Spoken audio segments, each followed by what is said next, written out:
And Charles Manson was actually part of the MK Ultra stuff, which is just wild. You would have been thought of as the most insane conspiracy theorist if you had suggested that. But we had people like Ken Kesey, Ted Kaczynski was involved in it too. That program went along for a long time. It was like, as I remember, from the 50s to the 70s, and who knows what analogs are still going on in some way. Who knows?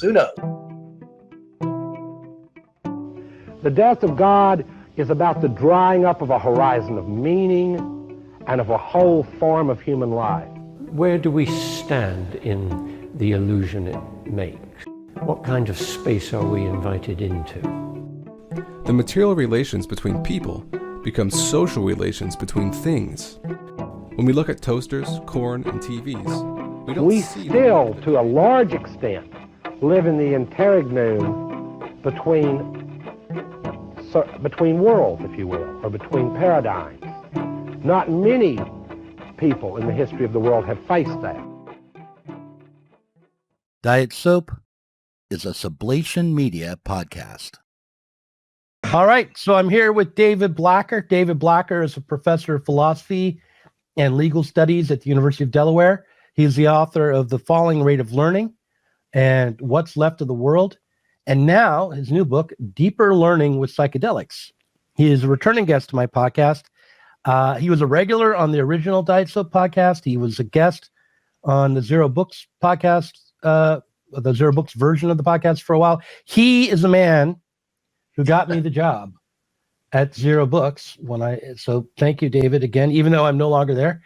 And now he's returning to Sublation Media. I think this is your first time. Is this your first time on the new podcast at Sublation Media? I believe so. Yeah, I think it is.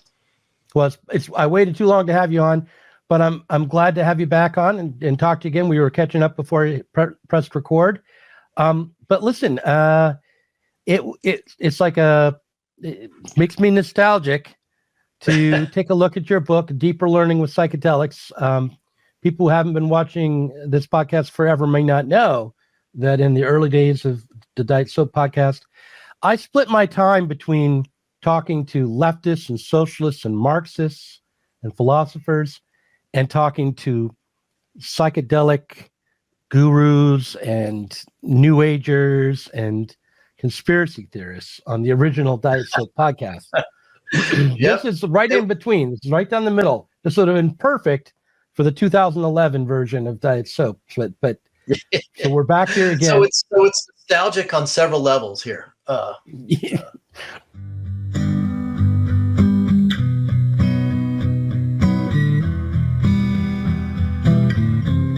Deleuze really is the guy within the United States more than anybody else who sort of brings to the table psychological theory as something that is an essential part of how, from the corporate side, of how we are going to appeal to the masses effectively. And the whole sort of merchandising establishment is ready for Sigmund Freud. Yes, we can. It was started by immigrants. Struck out to the distant shores, pioneers, pushed westward against unforgiving locals. Yes, we can. Yes, we can. It was the call of workers to organize, women who reached for the ballots. What the corporations realized they had to do was transform the way the majority of Americans thought about products. One leading Wall Street banker, Paul Mazur of Lehman Brothers, was clear about what was necessary. We must shift America, he wrote, from a needs to a desires culture. People must be trained to desire, to want new things even before the old have been entirely consumed. We must shape a new mentality in America. Man's desires must overshadow his needs. Yes, we can. Yes, we can to opportunity and prosperity. Yes, we can to opportunity and prosperity. Yes, we can heal this nation. Heal this nation. Yes, we can repair this world. Yes, we can. extraordinary success and captured America's imagination. The vision it portrayed was of a new form of democracy, in which business responded to people's innermost desires in a way politicians could never do. But it was a form of democracy that depended on treating people not as active citizens as Roosevelt did, but as passive consumers. Because this, Bernays believed, was the key to control in a mass democracy. We've been asked to pause for a reality check. We've been warned against offering the people of this nation false hope. But in the unlikely story that is America, there's never been anything false about hope.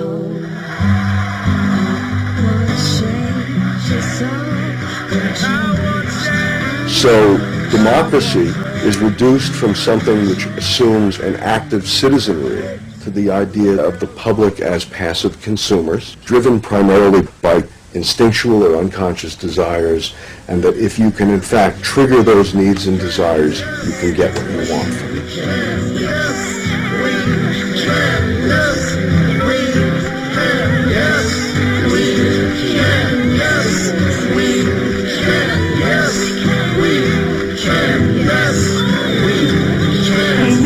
That the only chance to, I would say at this point, that he knew that the only chance to rescue themselves was to find somebody, that represented the people who would also preserve them.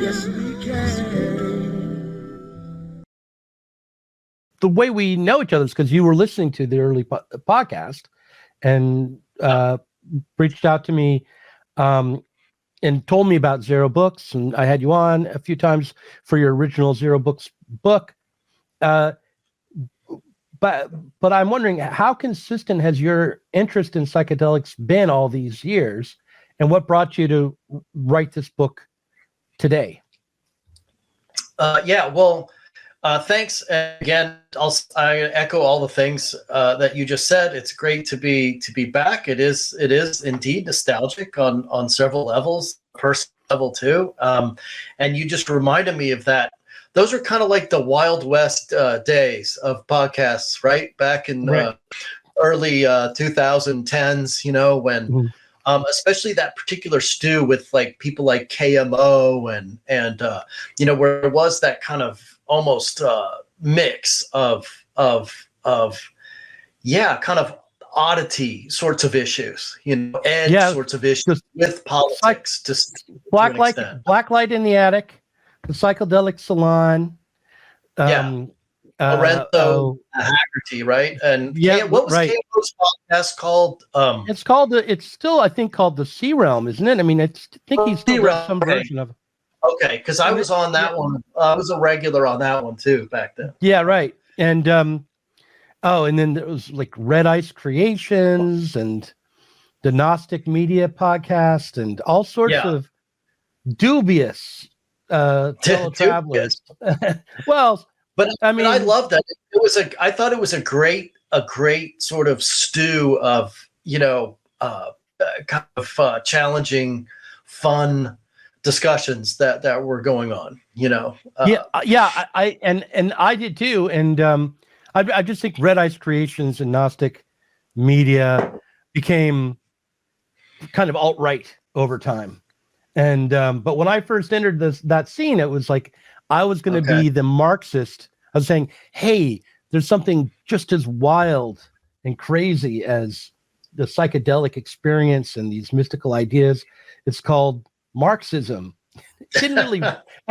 It was a pitch that kind of fell flat with a lot of people, but I made an effort. Like what about revolution? The way you do, your videos and the way you produce it kind of. I mean, it has that edge. I almost think one could argue there's almost like around the edges. There's a little bit of psychedelic vibe to a lot of the sort of educational videos that you've made about Marxism.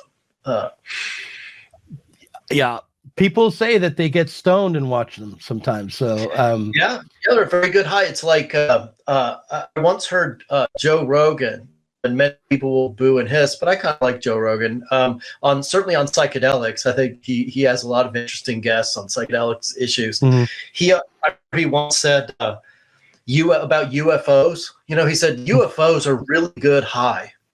That's one of those topics that goes well with being high. Yeah.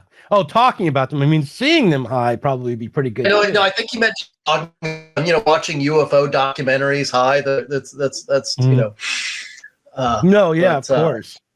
Although I don't know, David. I think I would get paranoid if I were to try that. I think I would take it all too seriously. I can see it. I've felt the weed paranoia before.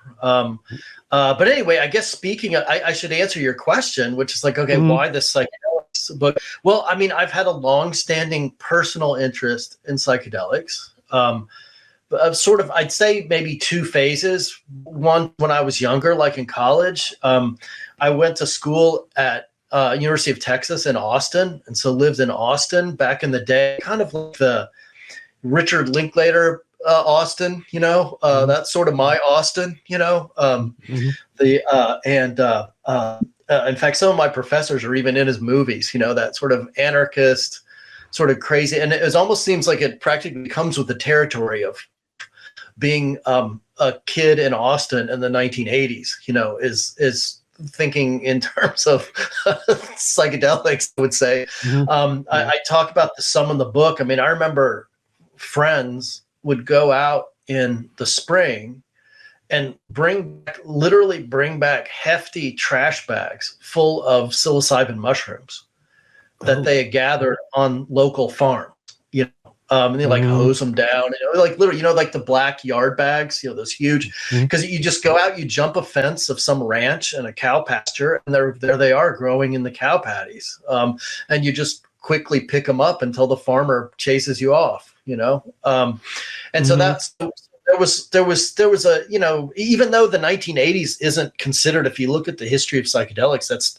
that's kind of considered a low point for psychedelics. I guess I was inhabiting one of these, subcultural realms where it was still thriving in its own way. It kind of like a lot of Grateful Dead, kind of culture going on. There was also ecstasy, or we called it ecstasy, MDMA, where my freshman year at college in Austin, it was actually still legal for a year. It was still too new.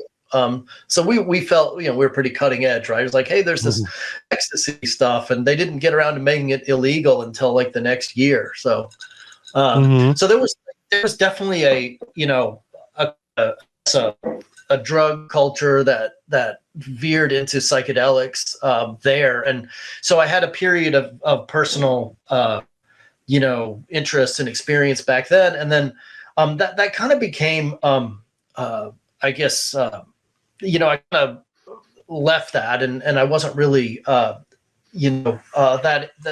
specifically interested in psychedelics until more recently again. So I had kind of like my own little personal psychedelics renaissance where I started to become interested. And I guess I'd say there are a couple things. One that really grabbed my attention was, and I do talk about this a lot in the book, you've probably heard, and most of your listeners have heard something about the Johns Hopkins research on psychedelics with psilocybin mushrooms. Roland Griffiths, of the late Roland Griffiths, who died somewhat recently, that I read an article about some of his work with terminal cancer patients with psilocybin. Psilocybin being the active ingredient essentially of magic mushrooms, so-called.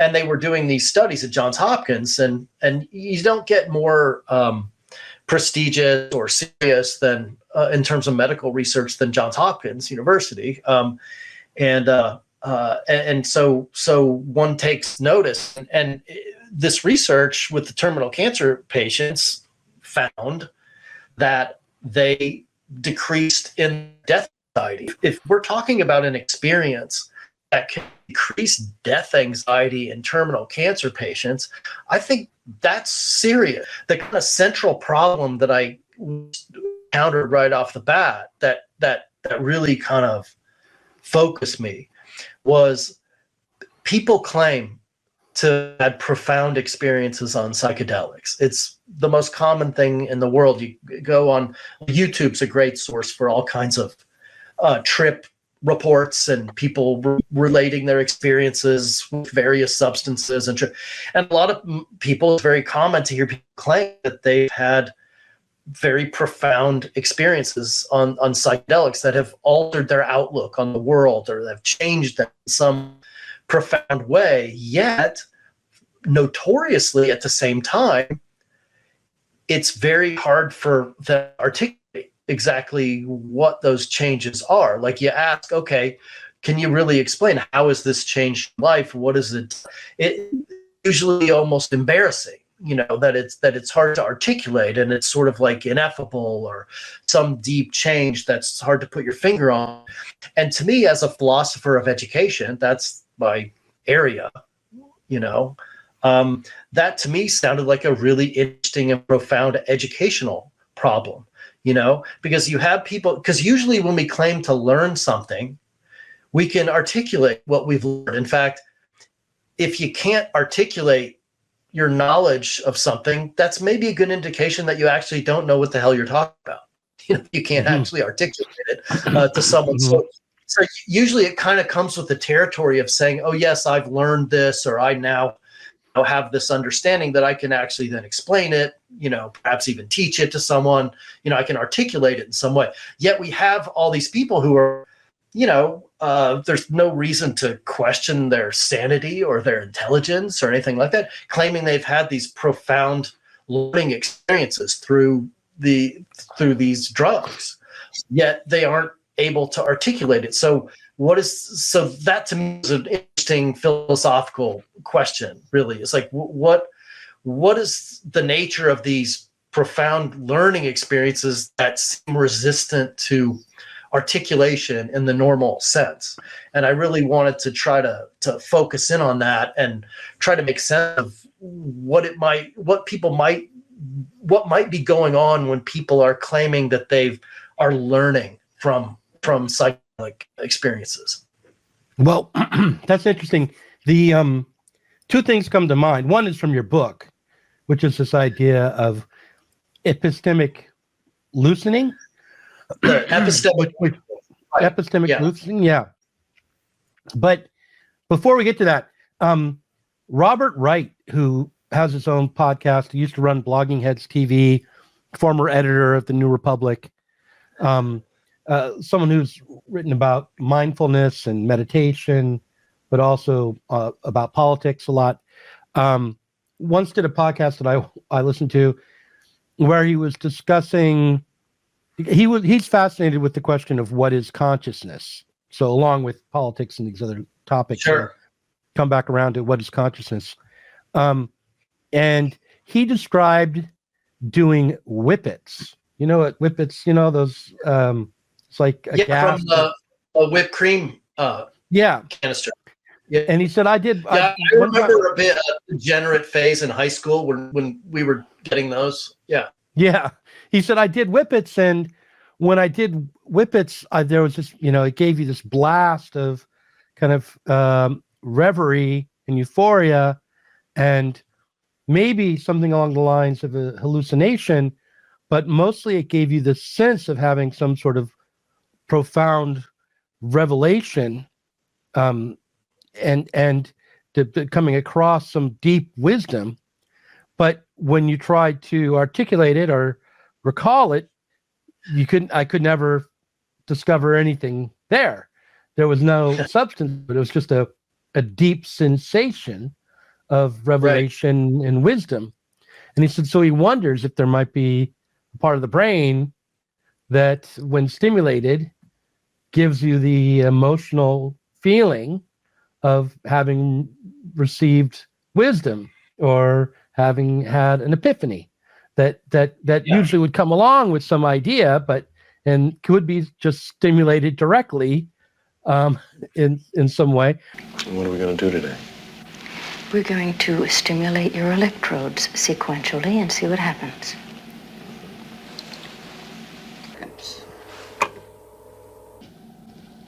That was nice. What was? You can do that one again if you want to. How does it feel?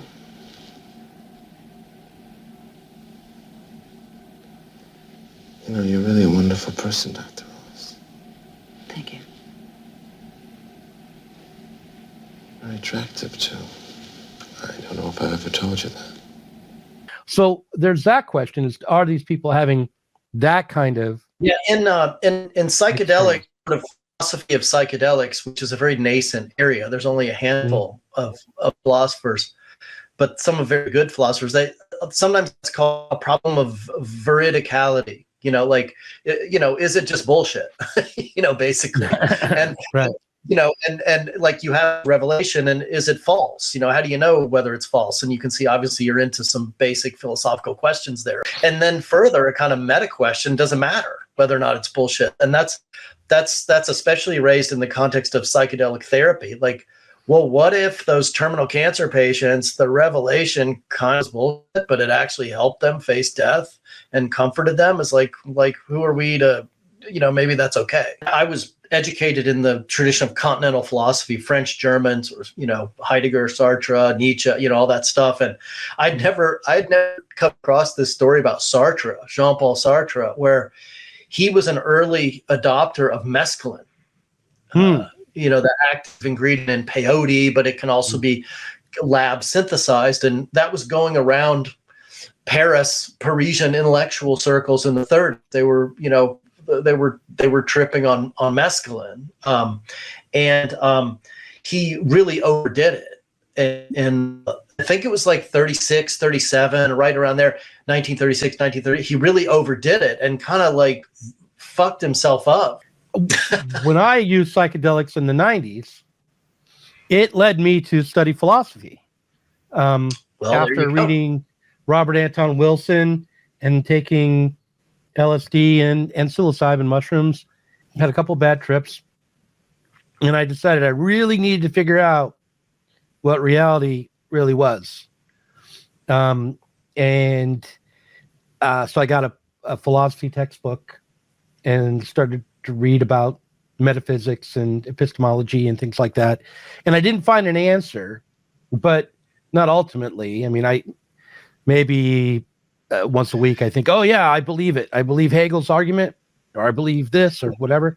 But it consoled me to know that I was working on a problem that had been a longstanding problem for people, you know, probably since the beginning of time, certainly throughout the Western tradition.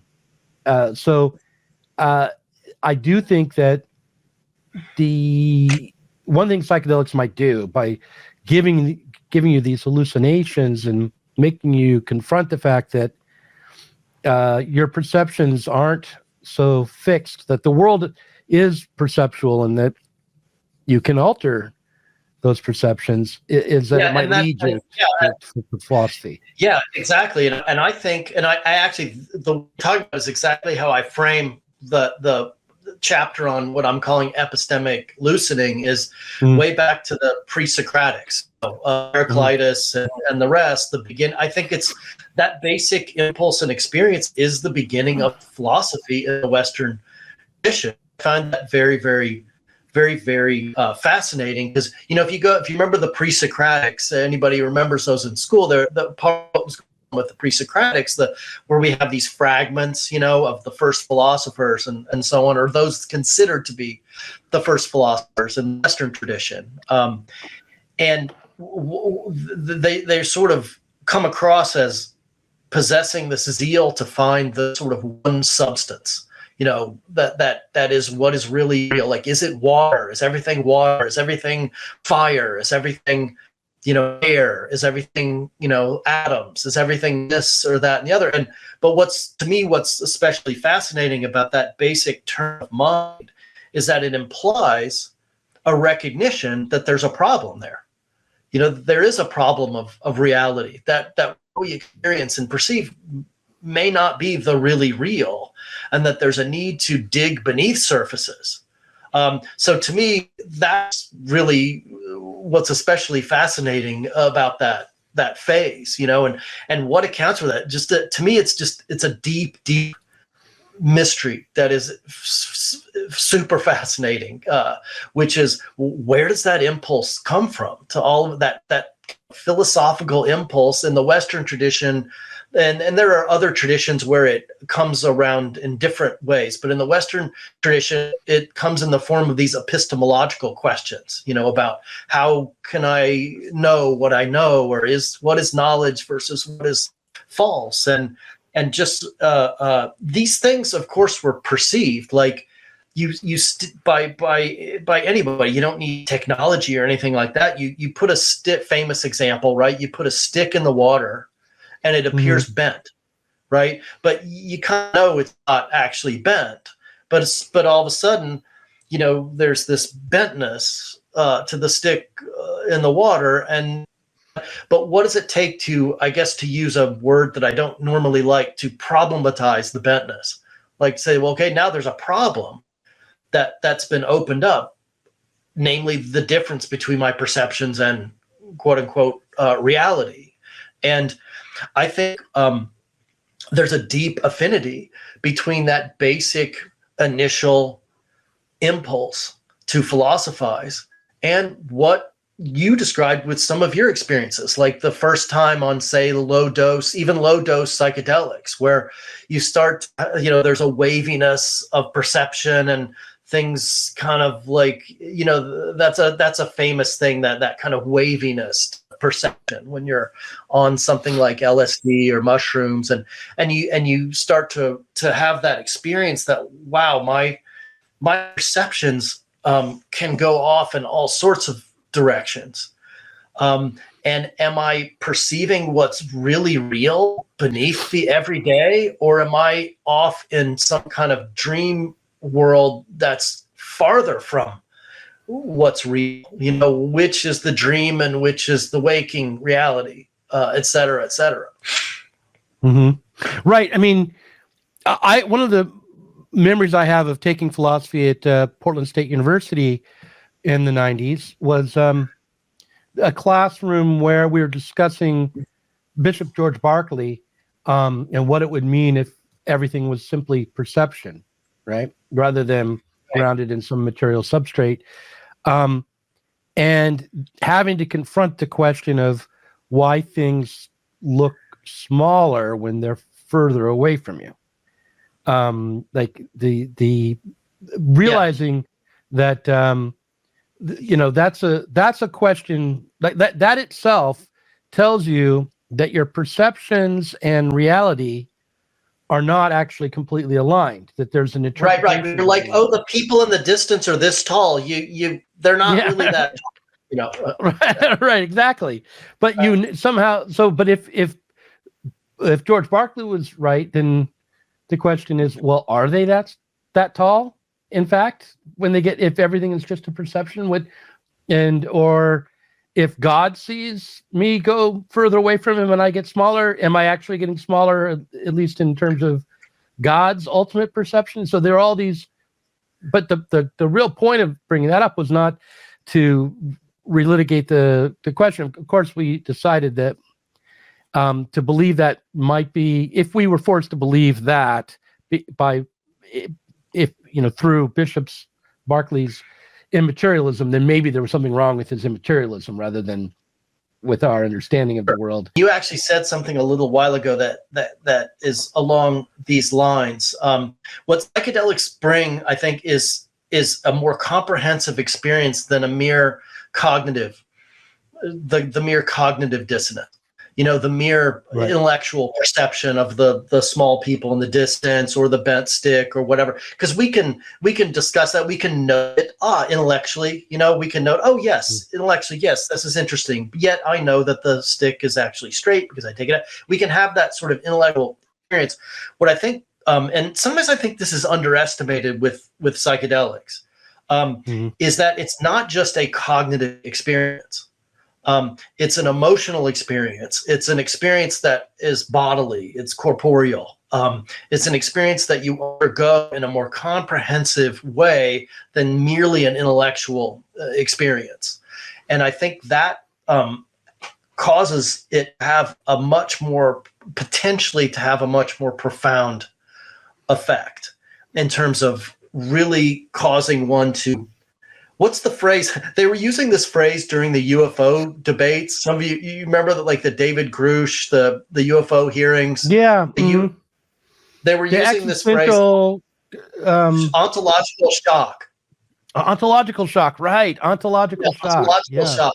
Yeah, where they're worried. Oh well, if what if we did find out, like, okay, these actually are real, UFO, it would cause us the fear, this ontological shock where it would upset people's worldviews and they would go riot in the streets and, I don't know what, they jump out of buildings and go crazy, or, it would end religion, or, all these fears of ontological shock. But I think these are sort of mini ontological shocks, perhaps that ontological being, I'm not sure it's a really precise use of the term ontological, but at least it indicates that it's something more comprehensive than a mere epistemological cogitation. However, we now have existing and former U.S. government officials who have told Congress that AARO and the Pentagon have broken the law by not revealing a significant body of information about UAPs, including military intelligence databases that have evidence of their existence as physical craft. It's something you undergo bodily. Like, once you've had that psychedelic experience where you've seen things shift, and I'm not even talking higher dosage, well, we can get into that later if you want, where we're talking actual, like, hallucinations and so on. But most people actually really get that far with psychedelics. You more have that perceptual sort of incongruity is the defining experience, but it's also bodily felt in a way that causes it to be a more, I think, ranging experience, because it has an emotional resonance to it that lingers on. There's an afterglow typically that it can cause people to do crazy things, like become more interested in philosophy. Right. I think now that we're talking about this, it's funny because I pretty much, if you look at it, it's very suspicious that my timing as an undergraduate was right when I got into philosophy too. So right. No, that's the real hazard. I'm fascinated by your bringing up David Grush, and we should maybe talk in the second half. Maybe we'll talk about David Grush a little bit. But the idea that there would be an ontological shock, and I like that word, even though I don't think it is philosophically quite accurate, but that idea that if you saw a flying saucer and could confirm it, that it would produce an ontological shock. If we're talking about, like, the experiencers, if we're going to go, let's talk about those a little bit. Why not? Because I think what's common there, what's similar, is what I would suggest is what I was just talking about, is that the people seeing UFOs, they're not just having a purely intellectual experience. That's part of it. They're perceiving lights, and they're, making interpretive extrapolations about what they're seeing and so on. But they're also having other experiences like fear, wonder, awe. Right. I mean, okay. So a more embodied, comprehensive experience. Yeah, let's pick this apart a little bit, because if I were to imagine I'm sitting in my local tavern, I'm sitting in my local pub, the Lutz, and one of those little gray aliens walks through, like the beginning of a tired joke. An alien walks into a bar, but I watch the gray walk in the door, and I take it in, and I just determine that it is not a person in a Halloween costume. It is not fake, but something about it makes me realize this is an authentic extraterrestrial being that just came into the bar, right? Right. I believe I would have something along the lines of an ontological shock, despite the fact that I've been thinking about UFOs off and off as a science fiction writer forever. And what would that entail? Well, it might entail a lot of fear, because I wouldn't know the full range of the power or intentions of this alien being, but it wouldn't simply be fear, because if I saw a tank, right, come in, or someone with a machine gun, or I wouldn't have an ontological shock, right? So it's not just fear. I might have the same level of fear. It's discombobulating of your. It's somehow just discombobulating. Just even if I say I believe in UFOs, right, it would still be discombobulating of my worldview, I imagine. And so, what would it be? Just what it would be a matter of breaking a. I'm going to use an old Robert Anton Wilson phrase. It would be breaking my reality tunnel. I have a worldview, a way that the world works. Maybe not all of it is coherent or fully worked out, but I have a basic, middle-aged white guy from Colorado's understanding of the universe. And this would violate that understanding profoundly and produce an ontological shock, a shock of my way of works.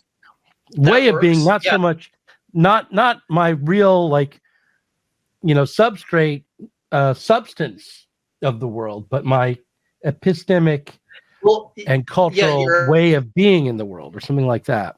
Yeah, well, that's like a kind of a serious, severe example of like epistemic loosening, I guess, like at the maximum end of epistemic loosening, where it starts to verge into something else. But I guess what I would add to that maybe is that that kind of experience is part of what's so, to use the technical term, discombobulating about it, is that it's not as if, say, that when that gray walks into the bar, we should set this scene in New Mexico or in Nevada, by the way, I think. But anyway. Okay, yeah.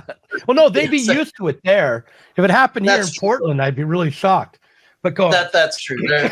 Well, so when that gray walks in, it's not as if, okay, that experience you let's say per X hypothesis here, you experience the ontological shock, and that gray, as it were, or situation, or your perception of the situation, hands you a new alternate worldview to replace your previous worldview.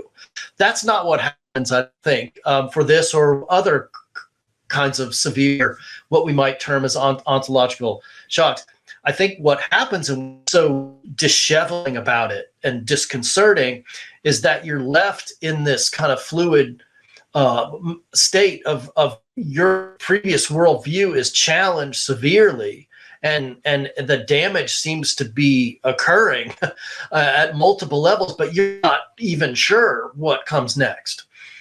In a way, it's scarier. It'd be nice if you were just handed a new alternative worldview. That'd be something else. It'd be comforting in a way. You could, I can just now try to get comfortable with this new one. But if that ever happens again, and some people are wrecked and it never happened, but maybe it would happen over a long period of time or something, that the new replacement would sort of come in. But you're going to experience this period of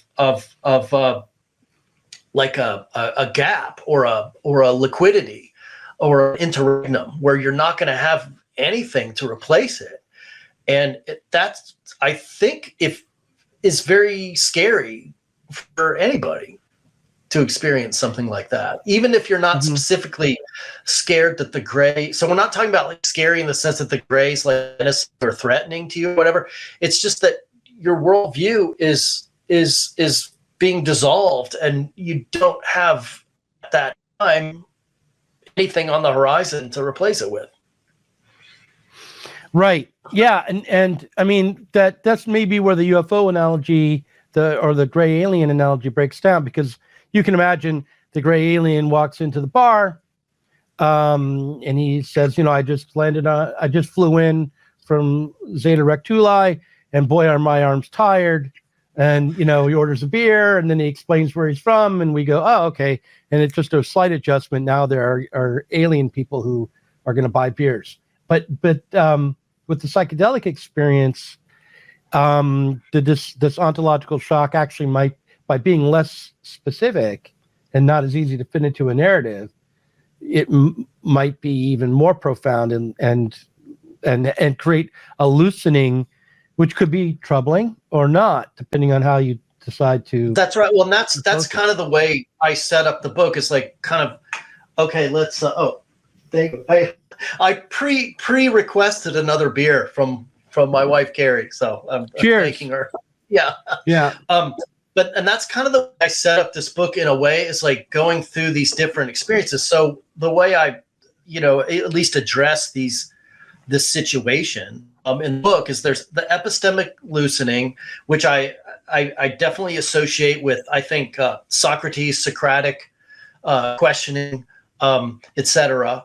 A sort of a via negativa, to use the medieval philosophy term, where it's destructive. You're sort of tearing down. You're ridding oneself of these preconceptions, for better or worse, right? And you're in this state. And the next sort of phase that I identify in these experiences is what I call hypertrophic identification, which it's sort of like you're torn down, and then there's this very, very strong urge, I think, kind of psychological urge in part, to be built back up and to find something new to identify with. By the way, just one little asterisk on that, I find, and I don't think many people talk about this, I've not heard anyone else talk about this, but I find it very interesting that it tends to be hypertrophic identification. It's always something like seeing oneself as part of a larger whole, like a Gaian kind of nature, kind of connectedness, interconnectedness or orientation, as opposed to, which one could also do, why don't we identify ourselves as very small? This tendency to identify with what's larger. Now, in what I kind of call, there's a kind of hippie folk wisdom about psychedelics, right? That it, like, if you do psychedelics, it'll make you kinder, more nature loving, and more interconnected and in touch with loving other people, and so on. I think that that's what happens with some people, but there's too much history and experience where psychedelics can lead to very, very dark outcomes as well.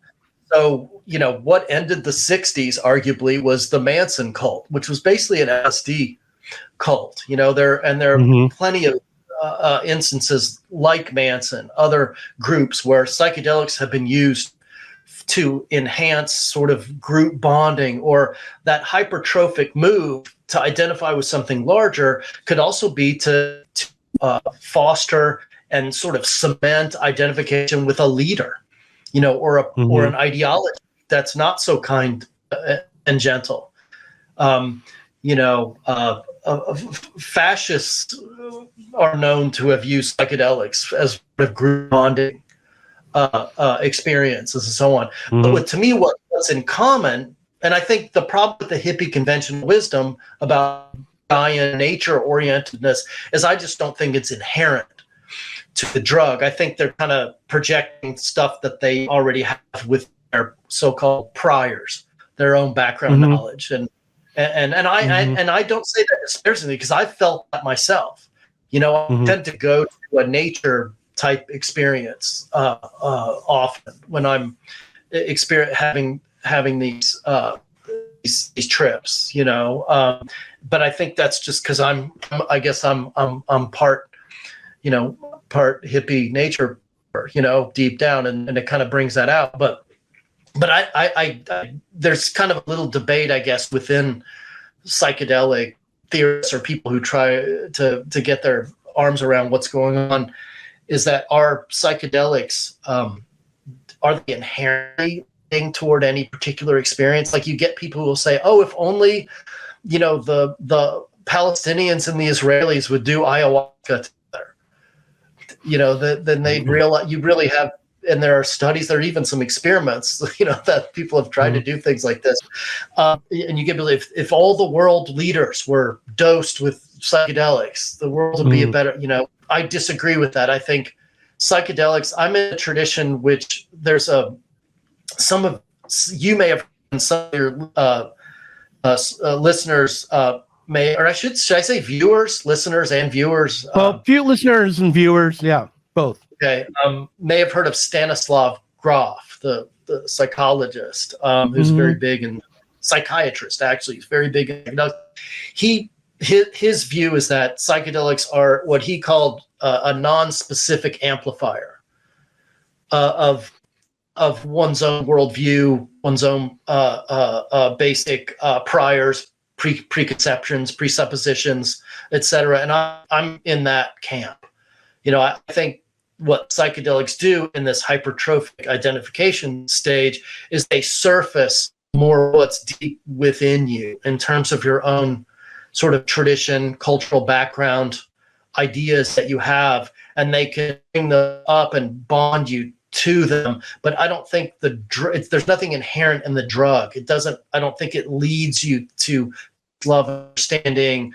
It can also lead you to murder people, a la Charles Manson, under the right circumstances or the wrong circumstances. So I think hypertrophic identification can go any number of directions depending on the setting. And we can maybe talk about setting being a big mantra in psychedelics, but this is setting we're talking about now.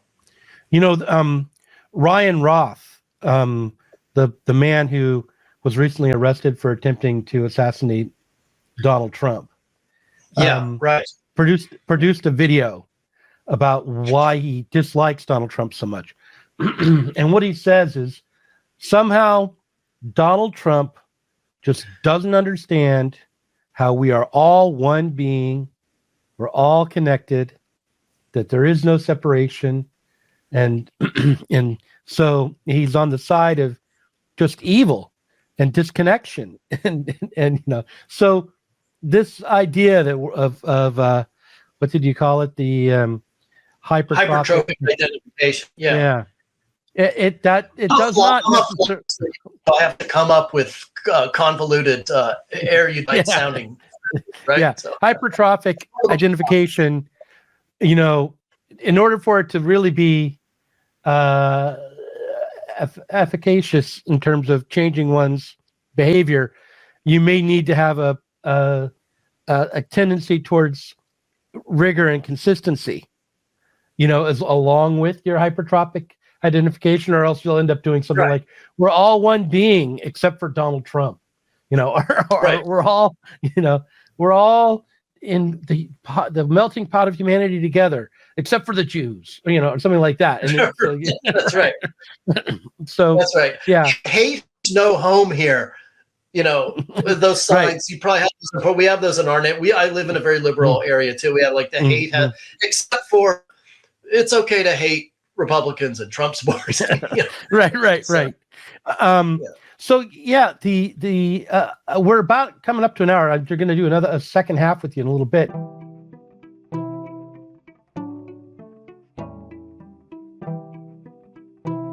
If you enjoyed this conversation, please do consider supporting us on Patreon.